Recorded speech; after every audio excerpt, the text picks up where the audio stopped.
Sa gitna ng madilim at tahimik na kagubatan, may isang nilalang na tinatawag na kapre. Kilala ito bilang higanting naninigarilyo sa itaas ng matatandang balete, nagbabantay sa kanyang teritoryo at minsan ay naglalaro sa mga pasahero sa gabi.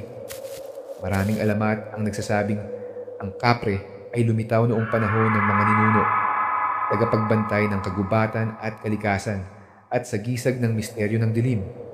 Ayon sa mga kwento, maitim at dambuhalang nilalang ito, may mahabang buhok at nakasuot ng lumang tapal o shorts, palaging may hawak na tabako.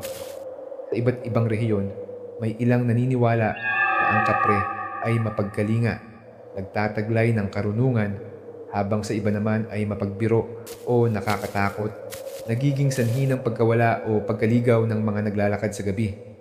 Sa kulturang Pilipino, bahagi ang kapre ng folklore at alamat, simbolo ng paggalang sa kalikasan at takot sa hindi nakikitang mundo.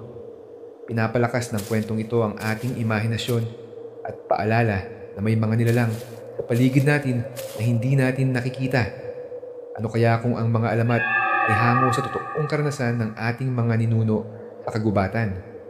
Sundan ang alamat at lagim para sa mas maraming alamat, myth, folklore, at kwentong kababalaghan sa Philippine Horror Story.